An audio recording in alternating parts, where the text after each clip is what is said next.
Madame, messieurs, amis sportifs, comme dirait justement le commentateur sportif, bonsoir, bienvenue, merci d'être encore et toujours des nôtres, merci de nous assurer votre fidélité. Quel côté? Non, on m'a dit que la prononciation n'était pas bonne. Quel est le côté? Non, c'est quel est côté? Quel est côté? Ça passe bien. Voilà, c'est en malinqué. Deux pays qui sont ancrés dans la tradition malinquée vont se croiser samedi et c'est deux pays qui vont retrouver une enceinte où on prône la paix, c'est le stade de Boaké. Et il y a une campagne en ce moment, Ballon c'est Pagnaga. J'ai voulu qu'on ouvre, les amis, cette émission avec ce message fort, un Ivoirien et son copain malien qui se retrouvent et ils vont vivre à cet instant. Ce sera une joute, mais plutôt une joute de plaisir, puisque le football, vous savez, procure tellement de plaisir, tellement de bonheur.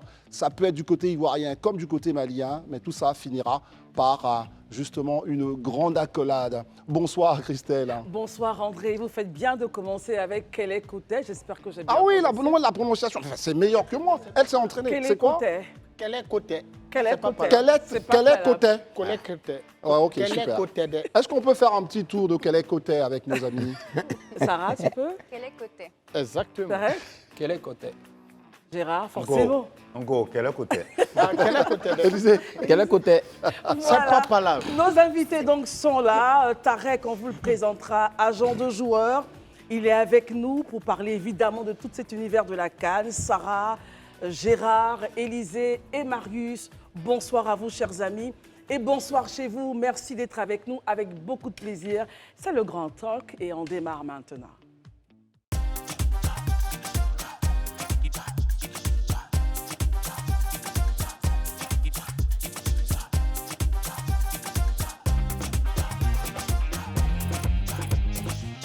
Alors pour ce match, il y a un état d'esprit qu'on souhaite pour la Côte d'Ivoire. C'est un état d'esprit de combattant, de guerrier. C'est vraiment les formules consacrées, mais en tous les cas, il faudra y mettre beaucoup d'allant pour pouvoir donc déloger ces aigles du Mali.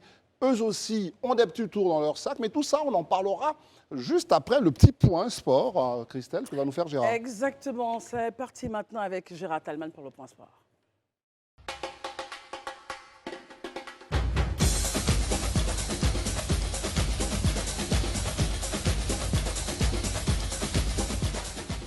Pendant qu'on termine justement notre deuxième journée de pause Cannes, évidemment, cela a été mis à profit pour d'autres choses et on va en parler avec Gérard. Gérard, Serge Aurier, donc en pleine Cannes, se retrouvera à Galatasaray. Tout à fait, ma chère Christelle. En tout cas, après Lens-Toulouse, le PSG, Villarreal, Tottenham et Nottingham Forest, Serge Aurier pourrait, à 31 ans, visiter un autre championnat, en l'occurrence le championnat turc. Apparemment, là où nous sommes en train de se parler, là, quelques détails sont en train d'être réglés. Après la CAN, Serge Aurier pourrait filer du côté de Galatasaray. Surtout parce qu'il y a quelqu'un qui a libéré la place. Exactement, il s'agit de Sacha Boey qui lui a signé au Bayern Munich. Alors, à lui, si c'est donc l'entraîneur, l'ex-entraîneur du Sénégal. L'ex Donc, pour le moment, ça se murmure. Pour le moment, c'est pas encore ex. Ça se En tout cas, pour le murmure. moment, il est là. Voilà, il crée l'attention à la fédération sénégalaise. Exactement. C'est vrai que la défaite du Sénégal face à la Côte d'Ivoire a laissé des traces, en tout cas, et a mis en cause le siège de l'ami Aliou Cissé, qu'on voit bien évidemment là à l'écran. Ce qui se passe, c'est que le président de la Fédération sénégalaise de football, Augustin Senghor, veut lui maintenir Aliou Cissé, qui est en place depuis 2015. Par contre, ce n'est pas le même sentiment de la part de son vice-président Abdoulaye Sow, qui lui préfère dire au revoir à Aliou Cissé et puis pourquoi pas nommer un nouvel entraîneur pour impulser une nouvelle dynamique à l'équipe sénégalaise qui, selon lui, est en train de s'enliser un peu. Donc, il souhaiterait que le cas d'Aliou Cissé soit scellé dans les jours à venir. Tout à l'heure, Tarek Oueslati, qui est avec nous, va se prononcer là-dessus, sur toutes ces valses d'entraîneurs. Et puis, cette idée de penser que ça peut créer un nouvel état d'esprit pour le Sénégal, on en parlera tout à l'heure. Et puis, il y a quand même ce somptueux Nigeria-Angola, mais quand même, il y a un déséquilibre au niveau des stats. Mon cher André, tu ne crois pas si bien dire exactement. C'est un véritable déséquilibre. Le premier quart de finale de cette 34e édition de la CAN CAN ici en Côte d'Ivoire se joue demain à partir de 17h au stade Félix Houphouët-Boigny. Nous avons d'un côté le Nigeria qui est un véritable ogre et puis on a le petit poussé en face de lui, l'Angola. Le Nigeria, c'est 20 participations à la CAN, à une phase finale de CAN. C'est 101 matchs et c'est également 11 quarts de finale, tenez-vous bien. Par contre, record en cours, hein. Ah oui, en cours, hein, et c'est un record en tout cas inégalé pour le moment. L'Angola, par contre, c'est 9 petites participations avec 30 matchs joués. Et puis bon, à la recherche d'une 4e victoire, tout simplement. C'est dire le déséquilibre. Mais le foot reste le foot, on ne sait jamais. Il peut y avoir une surprise. Et justement, André, pour comprendre un peu ce qui se passe du côté du Nigeria, on recevra tout à l'heure un journaliste, Godwin Enakena, de Lagos TV, Lagos Television, qui est avec nous ce soir pour mieux comprendre un peu comment se prépare Osimhen et ses amis. Merci Gérard. Merci André. Allez, c'est fini pour le 6 minutes sport avec Gérard.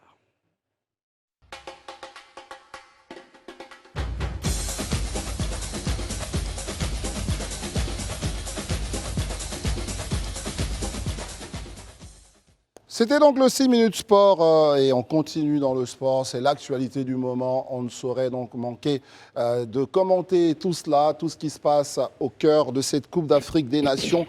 Une belle Coupe d'Afrique des Nations. Et pour cela, nous avons donc une sélection qui est là ce soir. Vous les avez présentés. Il y a bien sûr Sarah Ndiaye, Tarek, qu'on a présenté, Weslati, agent de joueur. Donc, agent FIFA. Agent FIFA, justement, de joueur, et pour le compte donc, de la société Overdose Sport.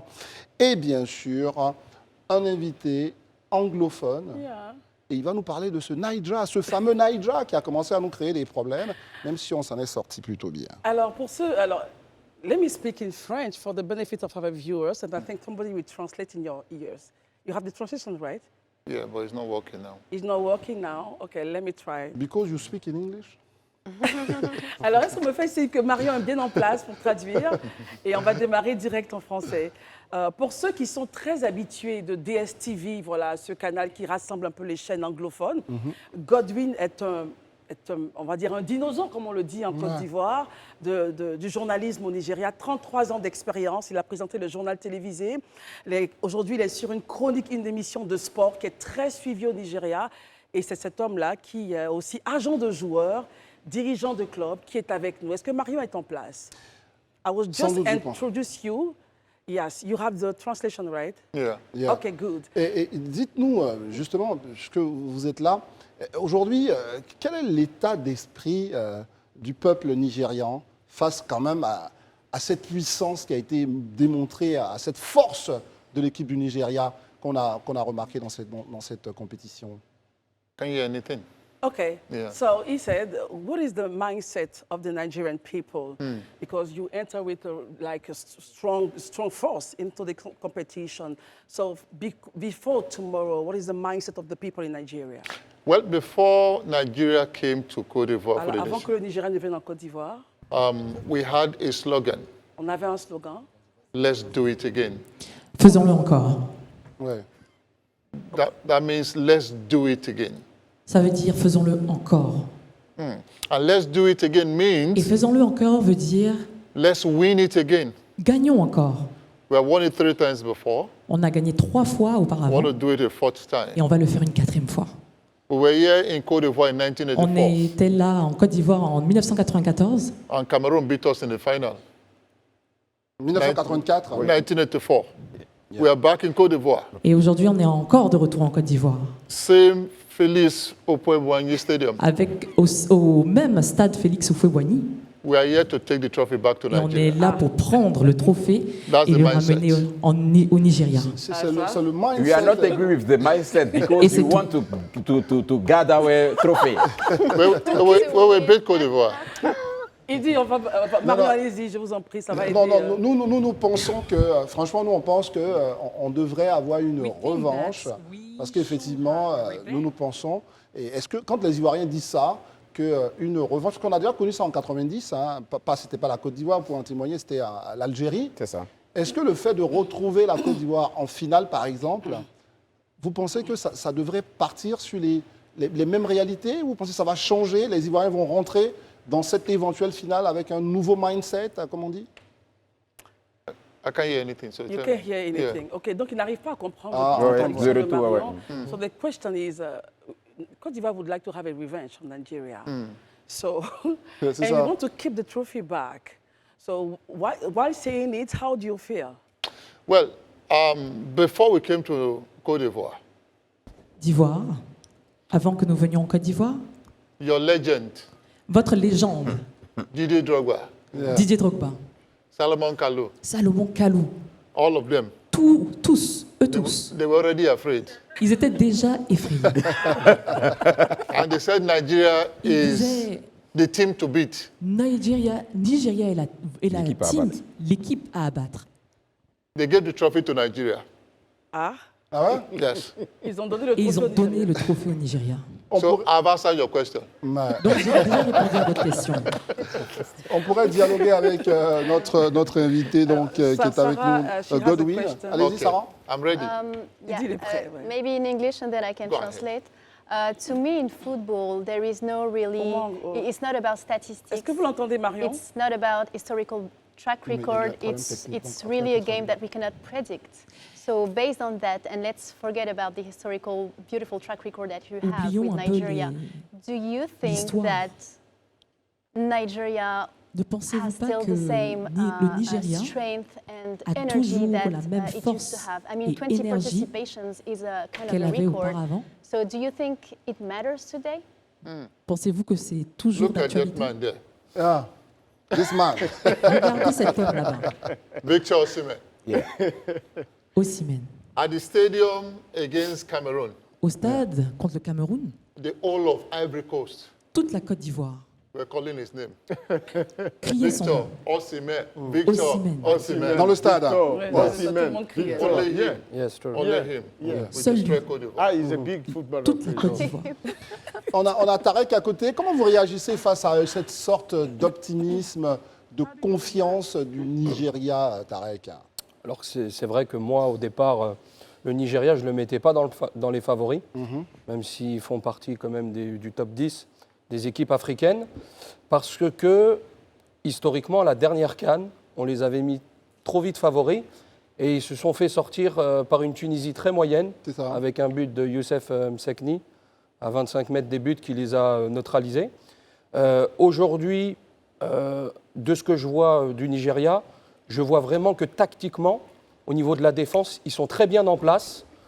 Au milieu de terrain, ça reste un milieu de terrain correct, mais par contre, ils ont un attaquant de classe mondiale, ce qui peut faire, Victor Osimhen, voilà, exactement, ce qui peut faire la différence. la différence et être prétendant à ce titre continental.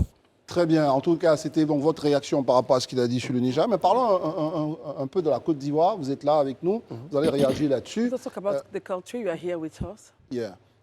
À propos de Côte d'Ivoire, vous pouvez faire la traduction. À propos de Côte d'Ivoire, on se dit que face à ce Mali-là, avec la performance que la Côte d'Ivoire a eue donc, lors de la confrontation avec le Sénégal, est-ce que vous pensez que la Côte d'Ivoire est favorite? Allez-y. À lui, sur ça. What is your take on the performance of Côte d'Ivoire in front of Mali and now in front of Senegal, first of all, and now on Saturday we are going to confront with Mali. What is your take on that? You know, when I go to Cote Vous d'Ivoire, savez, quand je vais en Côte d'Ivoire, from the airport depuis l'aéroport to the hotel jusqu'à l'hôtel, to the stadium, jusqu'au stade, I saw beautiful people. je vois des personnes très belles, I saw warm people, je vois des jeunes personnes, fantastic hospitality, on y parle and I fell d'hospitalité, in love with them. et je suis tombée amoureux And I d'eux. was saying if I wasn't married, I would take another wife from Cote d'Ivoire. Then, when they were playing Senegal, Quand ils ont joué contre le Sénégal, I told everybody that Cote d'Ivoire would beat Senegal. j'ai Yeah. dit à tout le monde que la Côte d'Ivoire va gagner le Sénégal. I said, forget the name Senegal, forget Je the leur ai dit, players. oubliez le nom Sénégal, l'histoire derrière. There's what is called the God of second chance. Il y a ce qu'on appelle le Dieu de la seconde chance. That God has given Cote d'Ivoire a second chance. Et Dieu a donné à la Côte d'Ivoire une seconde chance. With all the beautiful things they have done, Avec toutes les belles choses qu'ils ont fait, they deserve to go further in the Ils competition. méritent d'aller de l'avant dans cette And I compétition. see Cote d'Ivoire going very far. Et je les vois aller très très loin. But Nigeria will beat them. Thank you, thank you, Mais thank you. That is good, that is good. Mais il conclut en disant le Nigeria va. Mais André, dans ses propos, ce qui est intéressant, c'est qu'il dit que quand il a vu les merveilleuses choses, C'est ça, là. il y a le Dieu de la seconde chance. C'est ça. Et ça, c'est Et ce Dieu de c'est la fort. seconde chance, là, the God of second chance, just give us the grace to come back again in the competition. Et je pense que c'est ça qu'il faut pouvoir retenir, le Dieu de la seconde chance. Élisée, vous avez une question? Oui, j'ai une question pour lui. Est-ce qu'il ne craint pas? C'est vrai qu'on a vu la performance du Nigeria face au They saw Cameroun. the performance of Nigeria in front of Cameroon. Ouais, une performance vraiment extraordinaire. It was very Mais est-ce qu'il ne beautiful. craint pas le syndrome sénégalais face à la Côte d'Ivoire, Ben- que cela arrive demain face au Nigeria? Are you not afraid that what Face à happened to l'Angola. the Senegal happened to Nigeria tomorrow? God did not give us a second chance.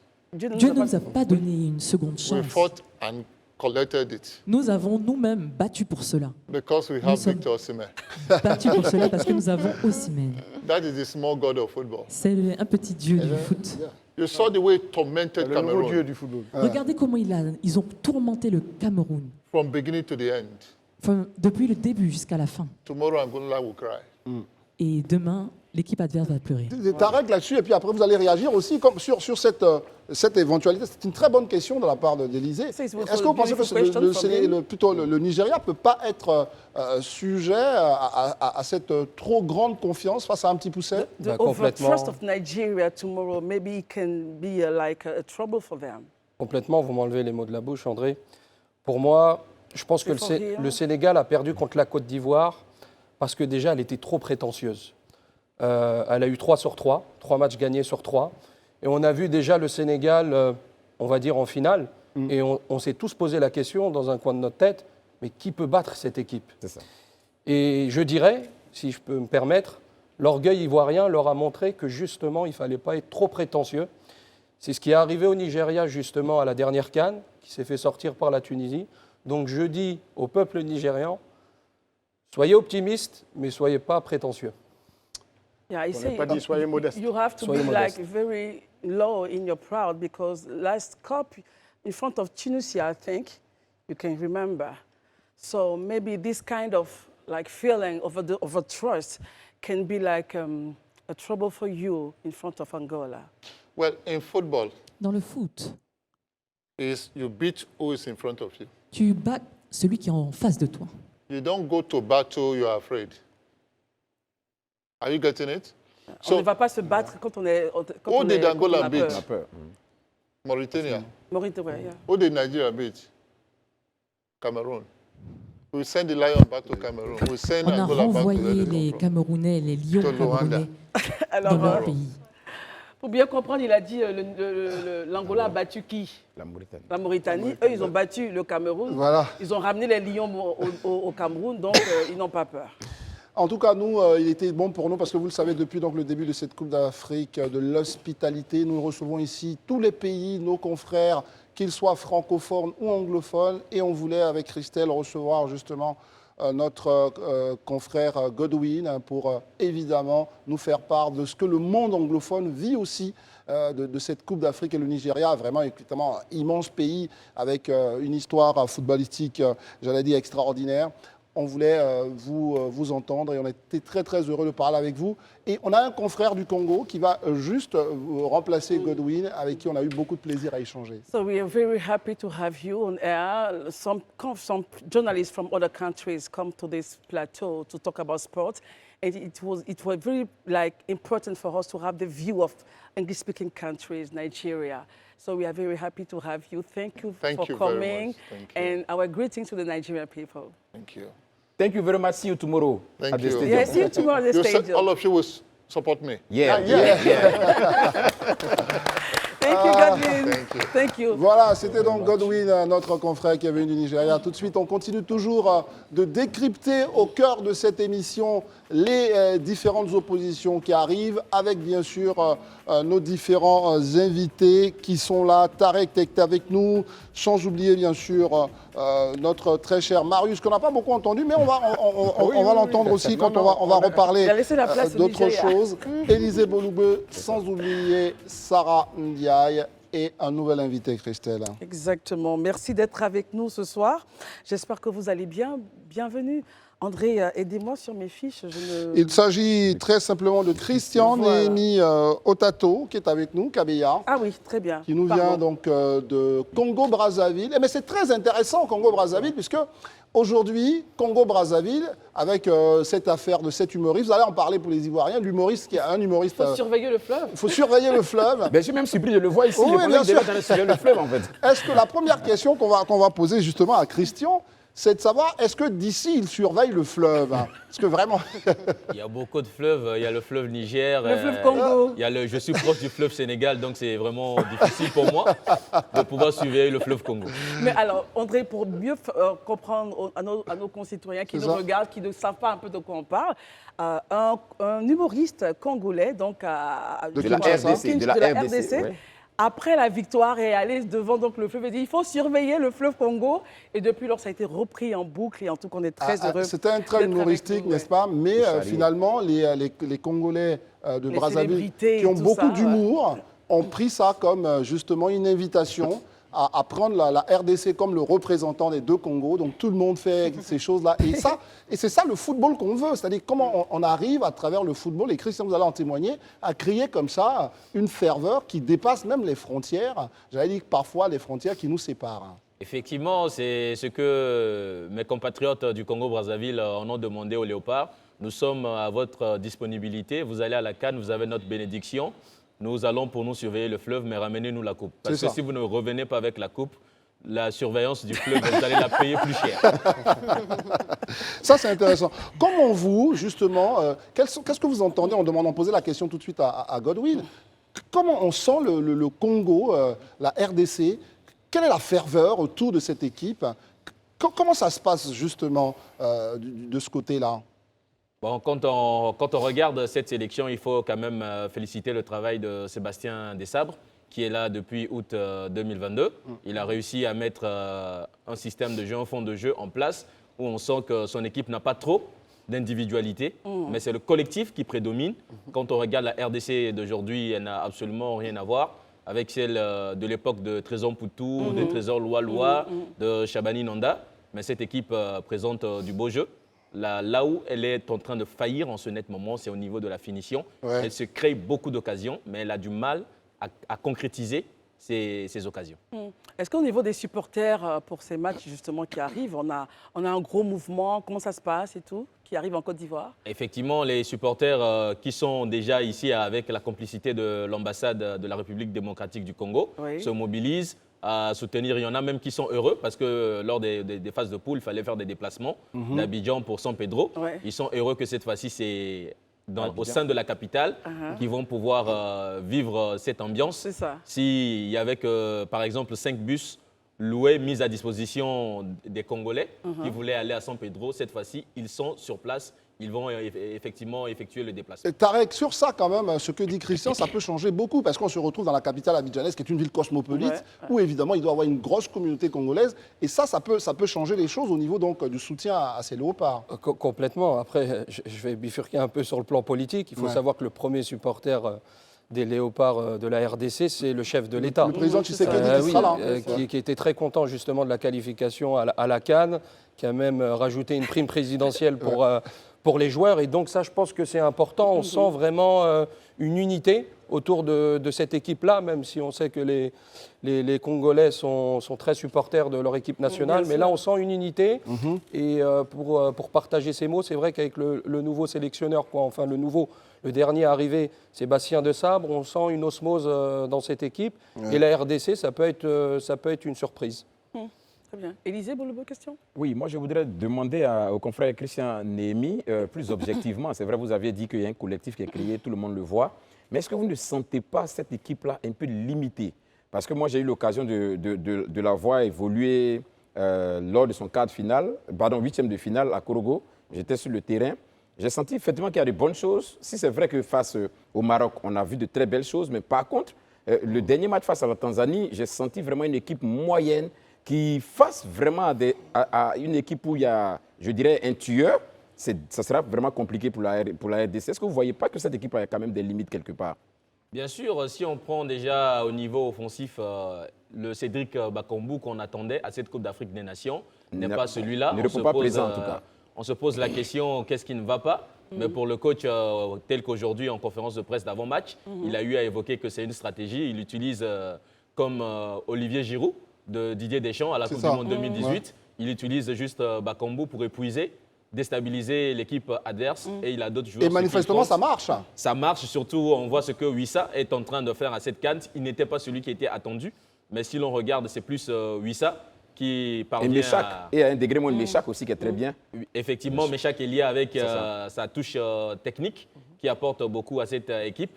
Le plus dur, c'est maintenant de trouver vraiment les solutions pour concrétiser les actions. Parce qu'à ce niveau de la compétition, plus on se crée d'occasions, on ne les transforme pas. La moindre occasion transformée par l'adversaire vous coûte très cher. Qu'est-ce que vous savez de la Guinée, vous les amis, par rapport à une Guinée face au Congo? On ne parle pas beaucoup de la Guinée, mais finalement, est-ce qu'il ne peut pas y avoir une surprise de retrouver cette équipe de Guinée-là en demi-finale?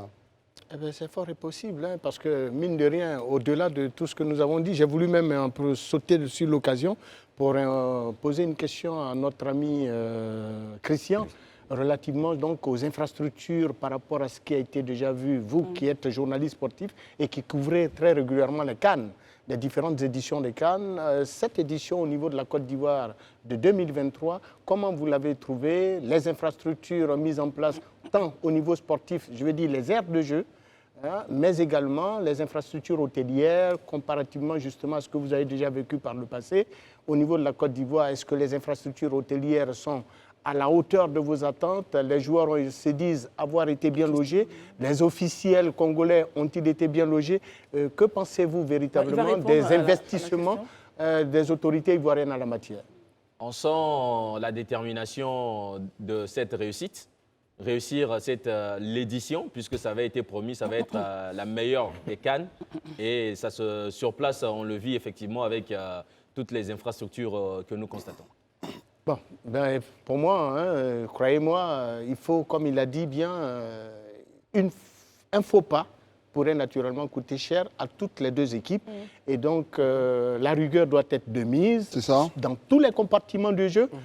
Si vous avez suivi Côte d'Ivoire-Sénégal, c'est un sursaut d'orgueil de nos joueurs qui pratiquent du football sur les grands stades d'Europe et qui, malheureusement, au niveau national, lorsqu'ils sont appelés en équipe nationale, lèvent un tant soit peu le pied. Il a fallu que les Ivoiriens, dans un sursaut d'orgueil, les réveillent, fouettent leur personnalité pour qu'on voit ce football produit sur le terrain face au Sénégal. Et j'espère que la RDC bénéficierait bien évidemment de cette volonté manifeste des joueurs de faire honneur à leur peuple. Très bien. Vous vouliez rajouter quelque chose peut-être, Sarah? Oui, sur la Guinée. Non, mais juste comme sur la Guinée, quand même, Sarah, un petit mot sur la Guinée. Oui, je souhaite bon courage à la Guinée. Et juste comme je vais en profiter, on a un journaliste sportif avec nous, savoir quels sont vos pronostics pour le match vendredi, demain, RDC-Guinée. RDC-Guinée, c'est samedi, me semble. Ouais, bien sûr. C'est ça? Oui, mais non, c'est vendredi. C'est vendredi. RDC-Guinée, c'est vendredi. Vendredi, ouais, c'est ça. Oui, Tarek, pronostic. Vendredi, ouais, 20h. Moi, je donnerais une victoire de la Guinée. Comment Christian réagit à ça? Quel pourrait être votre pronostic en réaction au pronostic de Je me dis que les deux équipes ont des chances égales, même si l'historique nous rappelle que la RDC a 2 fois battu la Guinée en confrontation directe. Ils ont fait un match nul, 2 victoires pour la RDC, 1 victoire. Mais quand on regarde le parcours de ces équipes, ça nous rappelle le Portugal de 2016. Les deux équipes se sont qualifiées avec que 3 buts marqués. Ils sont sortis des groupes dont la difficulté, arrivés aux phases finales, ce sont des équipes qui sont vraiment difficiles à arrêter. Et c'est là où je me dis la différence va se jouer plus sur la concrétisation des actions. Donc, que ce soit du côté de Kaba Diawara ou de Sébastien Desabre. Parce qu'avec Serhou Guirassy qui n'a pas marqué, avec l'autre Bakambu qui n'a pas marqué, jusque-là, il n'a pas encore ouvert le score. Qui sont restés mieux. Ouais. Effectivement, donc c'est là où je me dis la moindre erreur va se payer cash. L'équipe qui va vraiment mettre la précision, qui ne va pas confondre la puissance à la précision, va remporter ce match. Élisée Boloubeu. Oui, vraiment sur cette rencontre, c'est vrai, comme je le disais, j'ai vu un peu la RDC, mais si je dois faire une comparaison, je pense que mes faveurs vont pour la Guinée. Parce que oui, la Guinée, pour moi, a montré beaucoup plus d'envie, beaucoup plus de technicité, beaucoup plus de, je dirais, un jeu vraiment beaucoup plus élaboré que ce qu'a montré la RDC. Ne peut pas Et là, surprendre, si je viens, et là, ils ont une armada offensive quand même qui fait plaisir. Quand vous regardez le petit Mohamed Bayo, l'auteur du but, et Guirassy, c'est vrai, n'a toujours pas marqué, mais on ne perd pas de vue que Guirassy reste un renard de surface. La Bundesliga est là pour le témoigner, hein, l'un des meilleurs buteurs actuellement de la Bundesliga. Donc, on a vraiment une armada offensive qui pourrait causer de véritables problèmes à la RDC, qui malheureusement sur le plan offensif reste beaucoup timide. Et ça, c'est quelque chose peut-être qu'il va falloir corriger par Dessap, si tant est que vraiment Dessap veut franchir ce palier-là pour aller en demi-finale. Sinon, pour moi, la Guinée est en pole position. Très bien. Et, vous avez demandé un petit pronostic, vous lancerez? Je pense que la Guinée va l'emporter par 2-0. 2-0. Alors, comme vous êtes là, et on va essayer de parler de ce qu'on a observé. On a parlé d'entrée avec Gérard des transferts éventuels de nos joueurs. On va profiter quand même de la présence d'un agent de joueur pour parler aussi de tout ce qui se passe, les déplacements des joueurs, des entraîneurs. Et là, on a entendu, est-ce que c'est aussi une mauvaise lecture? On a vu qu'Eto était donc en train de prendre un petit plat avec notre très cher Hervé Renard. Et là aussi, il y a commencé à y avoir pas mal de supputations. Cette valse d'entraîneurs, vous pensez que c'est l'une des Coupes d'Afrique qui va mettre en évidence justement les changements comme ça d'entraîneurs d'une équipe à une autre ou faire entrer d'autres grands entraîneurs dans le giron africain? Déjà, on a quand même un fait historique. On a un entraîneur qui a démissionné du pays hôte en pleine compétition, alors que mathématiquement, ce n'était pas perdu. D'ailleurs, la Côte d'Ivoire nous a prouvé le contraire. Contre le Sénégal. Donc déjà, c'est une Coupe d'Afrique très particulière, déjà vis-à-vis de ça. Vous parliez d'Hervé Renard. Hervé Renard, aujourd'hui, on connaît son palmarès, on connaît son aura en Afrique. C'est l'entraîneur le plus sollicité, je dirais. Ensuite, on pourrait peut-être parler de Carlos Queiroz, l'ancien sélectionneur d'Égypte, mais qui est déjà en poste au niveau du Qatar. Donc, à mon avis, lui, ne va pas se libérer. Mais moi, je ne représente pas Hervé Renard, mais je sais que la situation contractuelle est difficile parce qu'il est actuellement à la Fédération française de football, au moins jusqu'en août, avec les féminines.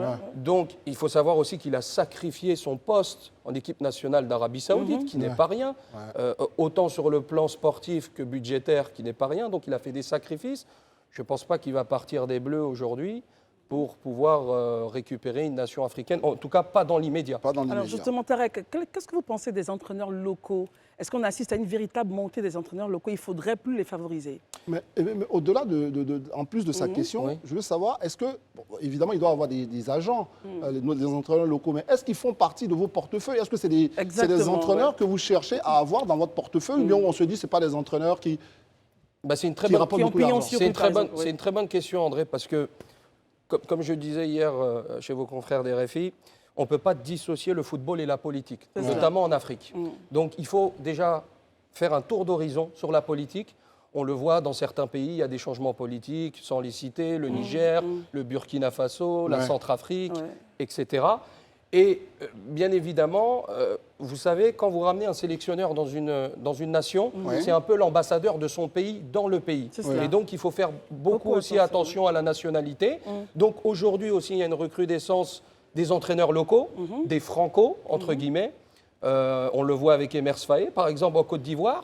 Et je pense que plus on va aller dans le futur, plus on va se rapprocher justement de cette double compétence franco-ivoirienne, franco-malienne, comme on le voit avec Eric Schell, et surtout un changement de génération. Parce que les entraîneurs, beaucoup d'entraîneurs dans cette CAN sont en fin de cycle. C'est cela. Mais je voudrais revenir sur ma question, parce que si vous allez voir, c'est à cause du coût, mais c'est ce que ces entraîneurs-là valent, notamment d'un point de vue salarial.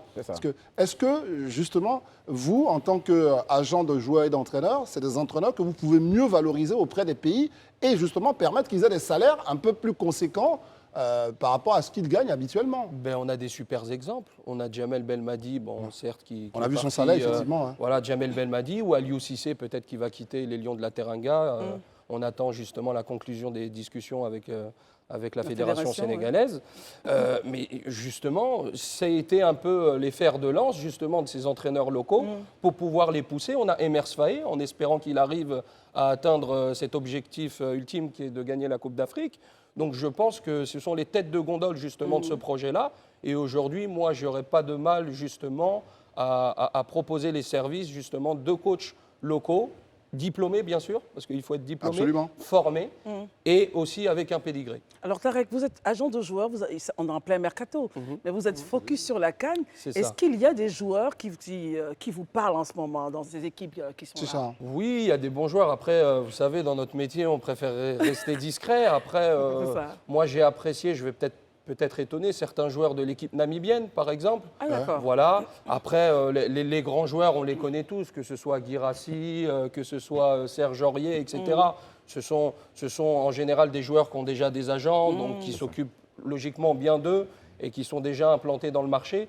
L'objectif, c'est de voir justement de potentiels joueurs et jeunes joueurs pour pouvoir les promouvoir sur d'autres championnats. On va permettre à Christian, justement, puisqu'on parlait de ce débat d'entraîneurs locaux, entraîneurs. Là, on voit bien que des sabres, il y a eu quand même cet entraîneur local qui a porté la République démocratique pendant longtemps. Est-ce que ça change quelque chose finalement de se Bengue. retrouver avec Bengue, Bengue, ouais. de retrouver ce Desabre qui finalement fait l'unanimité? Tout le monde voit sa science. Est-ce que ça compte vraiment cette affaire d'entraîneur local ou pas dans le cas Je du Congo? pense que mon prédécesseur venait d'évoquer un point de politique. Le grand problème se trouve au niveau de la politique interne du pays. Est-ce que si l'on prend un entraîneur local, la liberté de travail qu'on va l'accorder sera-t-elle la même qu'à celle qu'on va accorder à un étranger, à un Européen? C'est en fait là où le bas blesse. On voit par exemple ce que subit aujourd'hui Aliou Cissé. Serait été un Européen, est-ce qu'il serait dans cette situation? Non. Je ne pense Aussitôt, il devait saisir la FIFA. Ça devait être une affaire au tribunal arbitral des sports. Oui, Donc, c'est en fait c'est un problème de considération. Les On n'a Africains pas ne trop de considèrent pas leurs considération. locaux, c'est ça? Il n'y a pas trop de considération pour nos entraîneurs locaux. Quelque part aussi, ça décourage. Mais malgré ça, Aliou Cissé, je tiens vraiment à le féliciter. On ne sent pas qu'il est en train de subir de telles situations. Malgré ce qu'il vit sur le terrain, il est toujours au point. Vraiment, vous voulez rajouter Oui, juste une Oui, petite chose qu'on va terminer? Un dernier petit point par rapport au coach, justement. Je pense que quand on regarde l'exploit qu'a réalisé le coach actuel ivoirien, Faé, dans un contexte qui était quand même assez challenging, quand on voit ce qu'il a réalisé en l'espace d'un match, est-ce qu'on ne peut pas se dire qu'on devrait laisser la place et l'opportunité plus souvent à des coachs locaux, je pense à d'autres pays, au vu de l'exploit du coach sénégalais, du palmarès, du background et aussi Même le de Walid coach Regragui, marocain, Maroc, exactement. Est-ce qu'on n'a pas plus envie d'aller dans cette direction sans... Enfin, je ne dis pas ça pour exclure de grands entraîneurs, de grands renoms qui ont fait leurs preuves en Afrique et qui portent l'Afrique dans leur cœur, mais juste dire, vu l'exploit que ce coach ivoirien a réalisé en si peu de temps, ne mérite-t-il pas justement qu'on rediscute de ces histoires de salaire et de considération? Très bien. Justement. Voilà. Je vais répondre à la question et puis Moi, je pense, je reviens là-dessus, ce qu'a fait Emers Faé avec son groupe, c'est extraordinaire, parce que c'est pas n'importe quel entraîneur qui accepte cette mission de sauver tout un peuple, justement, de la descente aux enfers, sachant que c'est le pays hôte. Donc effectivement, il a tout le mérite, peu importe le résultat qu'il y aura, moi c'est mon opinion personnelle, peu importe le résultat qu'il va avoir au prochain match, il mérite d'y rester. Mais après, pour rejoindre Christian sur cette pensée, en fait, on ne fait pas beaucoup confiance aux entraîneurs locaux, mais après, c'est une question de mentalité aussi, vous savez. Parfois, certains présidents de fédération préfèrent avoir, on va dire, une culture, un entraîneur avec une culture externe, pour qu'il n'y ait pas, si vous voulez, préserver les joueurs, ouais. Voilà, au niveau des joueurs, parce qu'effectivement, le rapport de force, il n'est pas le même quand vous avez quelqu'un de l'extérieur, mais ça, c'est l'équivalent dans tout domaine dans la société. Absolument. Que quand vous avez quelqu'un de local avec qui vous pouvez sympathiser, etc., qui devient limite un grand frère, quoi. Vous voyez. Mais en tout cas, vos expertises sont extrêmement précieuses pour nous et nos téléspectateurs qui sont de plus en plus nombreux à nous regarder. En tout cas, merci de ce que vous avez pu nous dire, Christelle. On est toujours privilégiés de savoir que vous répondez à nos invitations. Christian, merci. Merci aussi à Tarek. merci Tarek. À tout à l'heure. Mesdames, Messieurs, très chers téléspectateurs, pendant encore 10 jours, cette émission sera aux couleurs africaines, aux couleurs de la Coupe africaine des Nations. Et évidemment, cette CAN 2023 qui a lieu en Côte d'Ivoire, qui mobilise toutes les intelligences, toutes les énergies donc, africaines. Et sur notre plateau, vous le voyez, on reçoit des invités d'envergure, dans le milieu du sport comme dans d'autres domaines. Et ce sera le cas pour le prochain invité, Christelle. Tout à fait. Nous avons le privilège de recevoir M. Djibril Diallo. Bonsoir. Merci d'être avec nous. Vous êtes le président du réseau de la Renaissance africaine et de la diaspora. Merci de venir nous parler un peu de ce que vous faites. Alors, c'était le 15 décembre dernier, la ministre Nasseneba et vous-même, vous avez donc procédé au cours d'une cérémonie solennelle à la signature d'une convention, un cadre de partenariat pour permettre en fait de travailler à ce que la terre nourricière, la terre mère et la diaspora puissent avoir des relations et sur de différents points. Est-ce qu'on peut en savoir davantage? D'abord, avant le 15 décembre, il y a eu une grande cérémonie le 12 décembre, au cours de laquelle la ministre de la Femme, de la Famille et de l'Enfant a lancé une grande initiative qui est de donner un carton rouge à toutes les formes de discrimination et de violence à l'égard des femmes et des filles. Tout à fait. Cette campagne avait deux objectifs. D'abord, sur l'étendue du territoire national, que l'on utilise cette campagne, et deuxièmement, au niveau des pays environnants. Et 48 heures plus tard, il y a eu justement cet accord, le 15 décembre dernier. Alors, est-ce qu'on peut avoir les points, différents points de cet accord? Cet accord est à deux niveaux. D'abord, il faut saluer l'initiative du gouvernement de la Côte d'Ivoire. La Côte d'Ivoire a toujours été à la pointe des développements économiques et sociaux, non seulement au niveau de la sous-région, mais aussi au niveau de l'Afrique. Donc cet accord consiste à renforcer les liens entre l'Afrique et les filles et fils du continent qui ont été enlevés du continent depuis plus de 5 siècles. Et à ce niveau, il y a un certain nombre d'actions qui seront prises. D'abord, il y a des points d'ancrage tels que les municipalités. Le réseau de la Renaissance africaine et de la diaspora est une organisation internationale dont le siège est à New York. Et là, le statut consultatif avec le système des Nations Unies est reconnu par le gouvernement des États-Unis d'Amérique. Donc, sous Mme Nasseneba Touré, le gouvernement de la Côte d'Ivoire va engager un certain nombre de points qui vont durer pendant les 12 mois. Très rapidement, il s'agit d'engager des municipalités. Donc, jumelage entre entre des villes des États-Unis d'Amérique. Deuxièmement, comment est-ce qu'il faut travailler pour accompagner la Côte d'Ivoire dans l'amélioration de la qualité de l'enseignement supérieur. Troisièmement, un domaine dans lequel nous nous trouvons aujourd'hui, c'est comment est-ce qu'il faut vraiment profiter de la presse pour projeter, pour renforcer l'image de la Côte d'Ivoire. De là où je suis à New York, les gens sont encore dans le passé pour ce qui concerne la Côte d'Ivoire. Lorsque l'on parle de la Côte d'Ivoire, on pense beaucoup plus au conflit, on ne pense pas aux îlots d'espoir qu'est la Côte d'Ivoire. Donc nous avons deux organisations, l'Association nationale des journalistes noirs américains, qui regroupe 4000 journalistes de la grande presse américaine, et l'Association nationale des propriétaires de médias dans la communauté noire américaine. Donc ces deux associations vont vous accompagner, vous, pour projeter les îlots d'espoir de la Côte d'Ivoire. Et ça tombe bien, nous sommes dans le mois de février qui est le Black History Month aux États-Unis. Absolument. Donc ça permettra vraiment de créer ce pont-là entre les fils du continent qui sont partis, comme vous le disiez, il y a plusieurs siècles, et la terre nourricière. Alors pour quand même, on recolle un tout petit peu à l'actualité, on va revenir aux actions de votre organisation. C'est que sur la CAN, vous avez poussé le gouvernement ivoirien, ou en tous les cas, vous et le gouvernement ivoirien, êtes ensemble pour cette affaire de carton rouge. Ça s'est matérialisé comment? Et comment vous avez fait la mise en œuvre de cette action? Et après, nos camarades vont se prononcer là-dessus aussi. Comment ça s'est matérialisé concrètement, le carton rouge? Oui, cette campagne s'est matérialisée à deux niveaux. D'abord, c'était l'idée de la ministre de la Femme, de la Famille et de l'Enfant d'attendre, de faire le lancement à la veille de la Coupe d'Afrique des Nations. Et à partir de là, nous avons reçu un grand appui de la part du comité local d'organisation, le COCAN, avec le président Amichia. Et à ce niveau, un certain nombre d'étapes ont été prises. D'abord, comment est-ce qu'il faut engager le grand public? Nous voulons que d'ici décembre 2024, qu'il y ait au moins 1 million de signatures d'engagement. Et pour cela, En faveur de la non-violence. en faveur de la non-violence, en faveur de la lutte contre la discrimination Oui, c'est cela. à l'égard des jeunes filles et de la femme. Et pour cela, le grand public va être engagé, les maires vont être engagés, les fan zones vont être engagés. Deuxième point, très rapidement, il s'agit de faire ressortir le leadership de grands leaders de la masculinité positive du président Alassane Ouattara. Oui, Forchi.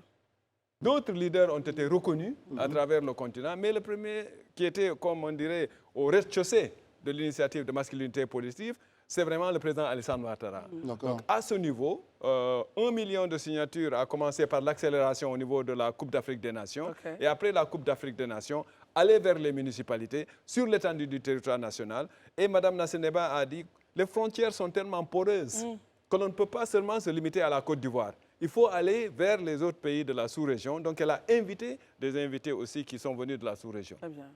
Très bien. Alors, Sarah Monsieur, Ouattili, oui. je voulais très Allez-y. rapidement. Christian, Oui. on vous entend, quand vous entendez toutes ces campagnes en marge de la CAN, comment mobiliser les amoureux du sport à s'intéresser au sujet de violence et de discrimination, comment vous réagissez face à ça? Je pense que l'initiative, elle est bonne et c'est aussi une grande sonnette d'alarme. Je pense même à l'égard de la Confédération africaine de football. Parce qu'il ne faut pas l'oublier, depuis l'arrivée du président Patrice Motsepe à la tête de la CAF, il y a par exemple le championnat scolaire qui a été relancé. Ouais. Sauf qu'on regarde que c'est dans un seul genre que ce championnat scolaire africain se joue. Ce n'est qu'au niveau des hommes. Il Je ne pense concerne pas que encore les filles. Ouais. les filles ne sont pas encore considérées. Et je pense qu'avec cette initiative de non à la discrimination, ça va être aussi un moyen à la longue pour voir une CAN avec 24 équipes féminines. C'est ça. Pourquoi pas? Parce que si on regarde, beaucoup de pays ne s'y donnent pas trop au sport féminin en général et au football en particulier. Les éliminatoires, vous n'aurez que sur 54 États, vous n'aurez même, c'est rare d'avoir même une vingtaine C'est ça. d'inscrits. Donc je pense que cette initiative sera la bienvenue pour essayer à exciter tous les gouvernements africains à mettre en avance aussi les valeurs féminines. Très bien. Parlons de valeurs féminines. Sarah Ouattili, il y a une question. Épouse Ndiaye, pardon. Oui, alors justement, on parle de valeurs féminines, lutter contre la discrimination. Tout ça, c'est un petit peu voilà, en lien, en ligne avec les objectifs que les Nations Unies se sont fixés. Et je vois qu'il y a un lien avec beaucoup d'organisations de l'ONU et votre réseau. Comment est-ce que vous collaborez ensemble? Quels sont les chantiers sur lesquels aujourd'hui vous travaillez ensemble? 2 points très rapidement. J'ai grandi aux Nations Unies. C'est ça. J'ai passé 38 ans de ma vie aux Nations Unies. J'ai été recruté à l'âge de 27 ans par l'ancien secrétaire général des Nations Unies. Donc cette organisation que je dirige a des conventions de partenariat avec le système des Nations Unies. Et ces conventions permettent au réseau de la Renaissance africaine et de la diaspora d'avoir une initiative de soutien au système des Nations Unies. Il y a 17 objectifs de développement durable. Oui. C'est ça. Franchement, pour vos téléspectateurs, lorsque l'on parle d'ODD, c'est comme une soupe d'alphabet. Les gens ne comprennent pas toujours ce que c'est que l'ODD. Donc nous venons là et nous disons qu'il faut vraiment populariser les ODD, aider les Nations Unies à les populariser. Donc, signature de convention de partenariat, Oui. populariser les ODD, utiliser de ces 17 ODD, parce qu'on ne peut pas les populariser toutes au même niveau, C'est cela. un certain nombre de points d'entrée. L'ODD 5, qui est celui de l'autonomisation de la femme, et l'ODD que nous utilisons, entre autres, comme point d'entrée. Et pour cela, nous pensons qu'il faut utiliser la capacité de mobilisation du sport et de la culture. Lorsque la Côte d'Ivoire gagne, il n'y a pas d'ethnie, il n'y a pas de groupe ethnique. Tous les Ivoiriens, toutes les Ivoiriennes sont derrière cela. Et le rapport mondial sur le développement humain des Nations Unies dit qu'aucun pays au monde ne traite ses femmes aussi bien qu'il ne traite ses hommes. Pourquoi ne pas utiliser la capacité de mobilisation du sport et de la culture pour combler ce gouffre C'est ça. entre les femmes et les hommes? Je voudrais juste suivre par rapport à la question. Tout à l'heure, vous aviez parlé d'améliorer la qualité de l'enseignement supérieur. Je voudrais juste revenir un petit peu sur les grandes réalisations qui ont été faites et conduites par votre réseau, la RDN, jusqu'à présent. S'il y a peut-être 2-3 initiatives qui ont été marquantes et pour lesquelles il y a eu de grosses réalisations, est-ce que vous pourriez nous partager voilà, deux ou trois de ces grandes réalisations? Très rapidement, nous avons parlé du jumelage mettre les maires directement entre maires pour avoir des partenariats. C'était déjà fait? C'est déjà fait Ok. dans plusieurs pays. Ok. Et donc, nous pouvons vous donner des informations à ce niveau. Deuxième point, pour ce qui concerne l'amélioration de la qualité de l'enseignement supérieur, il y a un pool de 100 présidents d'universités américaines, desquels l'on tire des présidents en faisant leur carte d'identité par rapport aux efforts des établissements d'enseignement supérieur dans les pays dans lesquels nous nous trouvons, tels que la Côte d'Ivoire. Okay. Là aussi, il y a un partenariat.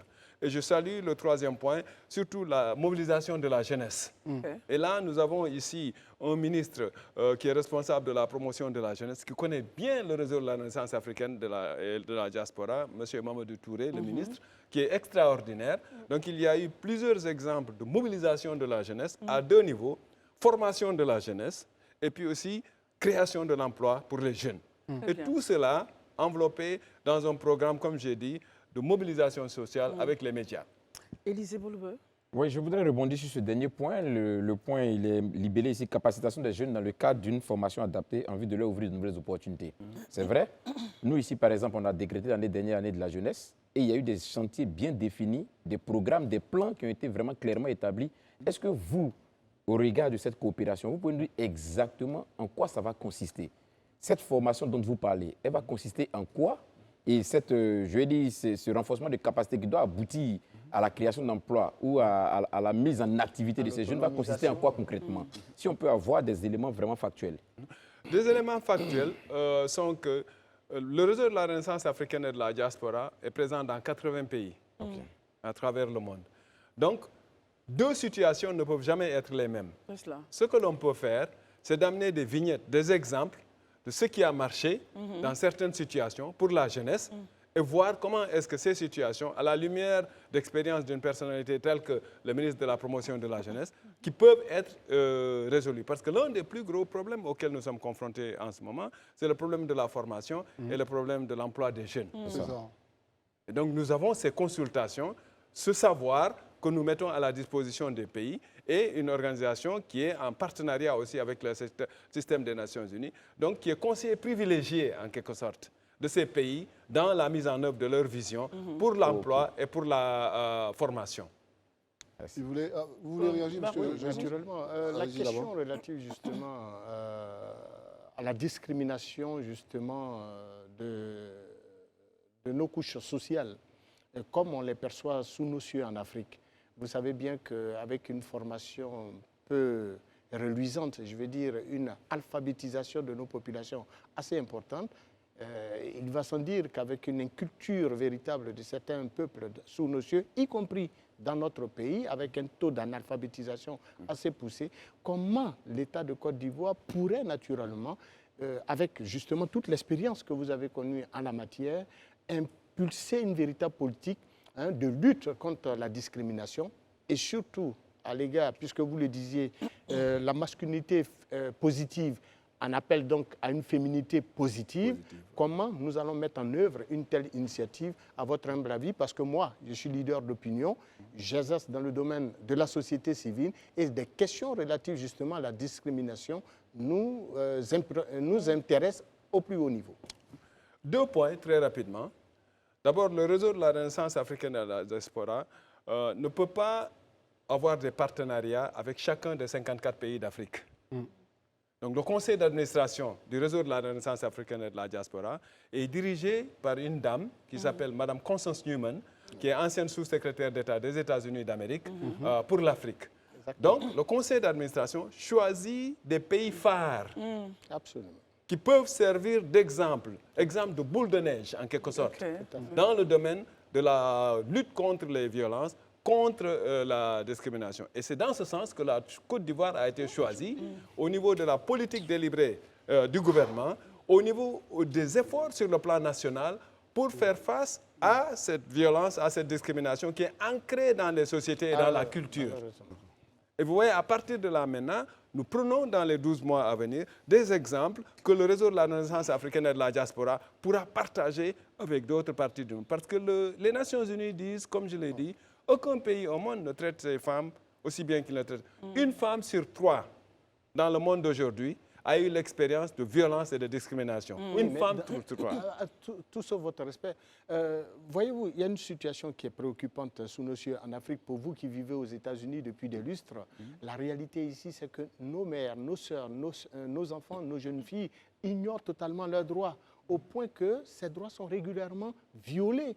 Même dans leur foyer, là où leurs droits sont violés, eh bien, elles mettent ça sous le coup, naturellement, de la vie en société, et le pardon simplement verbal ou le pardon familial privilégie justement en pareille circonstance. Et pourtant, nous avons souvent mort d'homme, nous avons souvent coups et blessures, et cela justement est cause de peine au niveau de certaines dames, au niveau de certaines jeunes filles, tant dans les foyers que dans la vie même active. Comment vous réagissez par rapport à ça, à cette situation que vous savez, ce qui se passe dans nos sociétés, c'est que très souvent, les violences déclarées sont seulement une infime minorité des de ce violences qui réelles. est vraiment violence au niveau du foyer. La campagne Carton Rouge permet d'éclater cela dans une certaine mesure. Vous voyez, et de faire que ce soit naturel, que l'on vienne dire que même si c'est au niveau de la famille, que l'on vienne dire que c'est inacceptable, que nous avons zéro tolérance par rapport à cela. Cela ne va pas se passer du jour au lendemain. Mais le train a quitté la gare. Exactement. Il n'est pas arrivé à destination. Tout à fait. Et la Côte d'Ivoire est un espoir dans ce sens. Bien dit. Et ça, c'est bien dit. On retient cette phrase-là, le train a quitté la gare et il arrivera forcément à bon port. Vous restez avec nous, on va juste essayer de faire un petit break et parler, André, d'une petite réalité qu'on vit au plan national. Il s'agit donc de cette vidéo virale sur les décès des jumeaux au CHU de Cocody. Le ministère de la Santé apporte plus de précisions. Regardez. Le ministère de la Santé, de l'Hygiène publique et de la couverture maladie universelle a apporté un démenti formel à la vidéo virale circulant depuis le 25 janvier 2024 sur les réseaux sociaux, relatant les circonstances du décès de jumeaux au CHU de Cocody. Le ministère de la Santé, de l'Hygiène publique et de la couverture maladie universelle tient à informer l'opinion nationale et internationale que les faits décrits dans cette vidéo datent de près de 3 ans. L'inspection générale de la santé, après audition du plaignant et investigation dans le service incriminé, a fait sanctionner l'infirmier mis en cause pour non-respect de la gratuité ciblée et détournement de médicaments. De telles publications sur des faits qui se sont déroulés en 2021, soit diffusés en 2024 à des fins de manipulation afin de nuire aux efforts du gouvernement en matière de santé. Le ministère en charge de la santé condamne vigoureusement ces actes qui jettent le discrédit sur le système sanitaire ivoirien en nette progression. Il a insisté sur le fait que le ministère condamne de telles publications manipulatrices qui cherchent à nuire aux efforts du gouvernement en matière de santé. Il se réserve le droit de traduire les auteurs de telles publications devant les juridictions compétentes, a conclu le directeur de cabinet. Il était de bonne loi pour nous de présenter cette vidéo et de parler de ces faits. Comme ça a été dit, André, dans le communiqué par le responsable du ministère de la Santé, la vidéo date de 2021. Donc, ça remet justement sur la place la façon dont les journalistes, qui sont des professionnels, on va dire, de l'information, peuvent gérer justement les questions d'information, parce qu'ils vont prendre en compte les notions de date, à comparer à des sites internet qui pullulent un peu partout, qui diffusent des vidéos qui parfois ne sont pas traitées dans des conditions assez optimales. Comment vous réagissez à tout ça? C'est la question qu'on va vous poser. On commence déjà par Marius et puis après nos invités. Bon, il faut dire que pour nous qui sommes donc observateurs de la vie sociale et politique du pays, cette histoire date effectivement de 2021.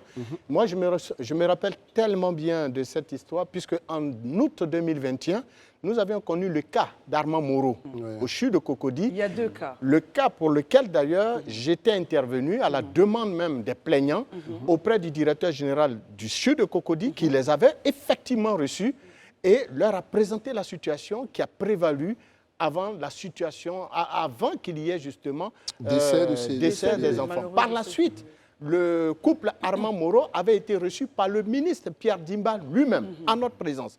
Ensuite, en septembre 2021, est advenu justement le cas évoqué dans cette autre vidéo. C'est Esaïe Monkei. Le cas Esaïe, dont la vidéo est aujourd'hui fait l'objet d'une publication sur les réseaux sociaux. Je suis bien heureux de savoir que le directeur du cabinet a été assez réaliste en disant que l'objectif visé par ceux qui ont publié une telle vidéo en 2024 vise, en n'en point douter, des objectifs inavoués. Parce que des faits pour lesquels, d'ailleurs, concernant le cas Esaïe, l'infirmier qui avait été épinglé pour dysfonctionnement dans l'exercice de sa fonction avait été sanctionné.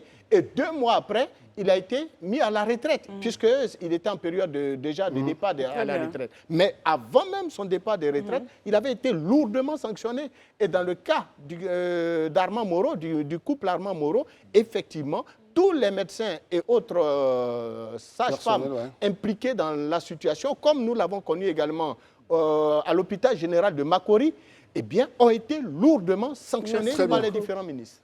Élisée Bolougou, votre réaction sur ce cas-là, est-ce une exploitation, on va dire, un peu malhonnête d'une image qu'on ramène, ou vous vous dites, sur ça, il faut peut-être penser au contenu, c'est-à-dire le décès de ces jumeaux. Quelle est votre réaction? Oui, moi je pense que dans le milieu de la presse, ça, nous on appelle ça fake news. Voilà, c'est une fausse information, parce que quand et derrière, même c'est la définition de la fausse information, des fake news. Ça veut dire publier une action dans le but de manipuler. Parce que c'est ce que cela révèle en réalité. Une action qui s'est passée en 2021 pour laquelle des mesures ont été prises, où le pouvoir public a reconnu sa responsabilité et a pris les mesures et on réveille la douleur des familles comme ça. Revenir avec ça aujourd'hui et faire croire que c'est quelque chose qui vient de se passer, c'est vraiment de la manipulation, c'est de la mauvaise intention qui est derrière. Et ça, c'est des choses à condamner. C'est pourquoi justement, moi, j'interpelle les pouvoirs publics. Il ne faut pas que ces gens de vidéos-là, on les laisse pulluler tout le temps. Dès l'instant que c'est publié, il faut qu'on mène des investigations et qu'on rattrape ceux qui sont à la base. Parce que ça peut créer des situations de troubles à l'ordre public. Parce que la population était émue, beaucoup étaient émus quand ils ont vu ça. Vous pensez que c'était récent? C'était récent et les uns aux autres ont voulu même mener des actions. Sarah, et on passe à nos deux invités pour terminer. Alors effectivement, on peut y voir une forme de manipulation car l'information date d'il y a 2-3 ans maintenant, mais ça n'empêche que les faits sont dramatiques. Et une pensée d'ailleurs aux parents qui ont perdu leurs jumeaux pour des faits qui auraient pu... alors je ne sais pas s'ils auraient pu être évités, ça je n'ai pas tout le contenu, mais tout ce que j'ai envie de dire, c'est est-ce qu'on ne devrait pas plutôt diriger aussi le débat aussi sur les moyens qui sont mis à la disposition des CHU pour traiter les grands prématurés, parce qu'un grand prématuré, ça nécessite beaucoup de matériel et de soins très spécifiques.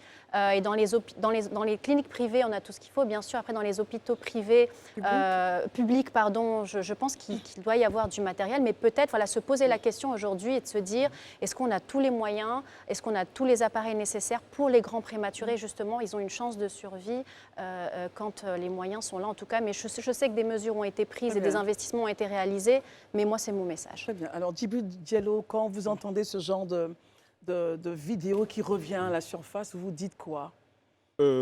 Très rapidement, désolé pour la famille. Exactement. Deuxièmement, il faut renforcer 2 choses. La première, je pense que c'est une très bonne idée que les autorités aient fait rectifier les faits. Une conférence, oui. Et deuxièmement, il faut une très bonne formation des journalistes. Parce que ça, vous savez, les réseaux sociaux, nous allons vivre avec. C'est ça. Nous ne pouvons pas, c'est comme essayer d'arrêter la mer avec ses bras. Oui, donc, ce qu'il faut, c'est que nous, à notre niveau, ce que nous avons en tête, c'est qu'avec ce partenariat avec l'Association des journalistes noirs américains, c'est de mettre l'Association nationale des journalistes ivoiriens en contact direct avec leurs professionnels. Ce n'est plus la RDN, c'est de professionnel à professionnel. Qu'il y ait une bonne formation, un échange, formation de part et d'autre. Ce ne sont pas seulement les Américains qui vont former, mais les Ivoiriens aussi vont former les Américains. Bien sûr. Vous savez, mais la formation est très, très importante. Et à chaque fois qu'il y a une occasion, remettre les choses au point. C'est cela. Christian, votre réaction, journaliste au Congo, à la République du Congo, comment vous réagissez quand vous voyez ce type de cas? Ça peut arriver au Congo ou vous dites on est plus mesuré là-bas? Au fait, je vais dire que ce genre de choses arrive et je félicite la réaction automatique du gouvernement ivoirien pour la désinformation et aussi interpeller le ministère de l'Information pour essayer de veiller. Parce que si cette vidéo part d'un organe de médias, c'est vraiment déplorable parce qu'il y a le non-respect de l'éthique de l'information, le traitement, la collecte, le traitement et la diffusion. C'est ça. Mais or, aujourd'hui, on sait qu'avec les réseaux sociaux, tout le monde est libre et capable de publier, qu'il ait fait le journalisme ou non. Donc c'est d'où c'est vraiment important, une fois qu'il y a de telles publications, essayer de localiser, d'identifier le publicateur et aussitôt aussi le pénaliser pour déjà interpeller les autres. Ah, je dois éviter à désinformer l'opinion. Très bien. Alors vraiment ça, je ne vais pas vous donner la parole dessus, mais c'est très intéressant pour vous, docteur Djibril Diallo, c'est qu'avec un tel cas, et Sarah l'a dit, c'est aussi une opportunité pour penser au renforcement de notre système de santé, comment on peut créer ces liens-là, vous parliez justement des jumelages, etc., Exactement. pour que la diaspora puisse se soutenir et relever le niveau technique de nos établissements de santé pour que justement ce genre de cas n'arrive pas. C'est quelque chose qui pourrait évidemment éminemment vous intéresser. En tout cas, merci d'être venu et d'avoir répondu à notre invitation. Cela a été évidemment un moment très très intéressant d'en apprendre sur ce que vous faites.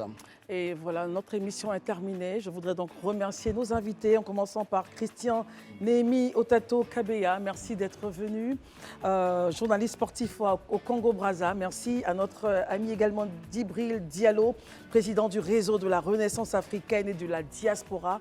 Merci pour tous vos efforts. Merci d'être venu. Sarah Ndiaye, merci d'être venu. Marius Komo également, merci d'être venu.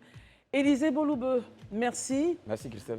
J'allais dire on se retrouve demain, alors que demain c'est vendredi. Je pensais déjà à samedi. C'est le week-end.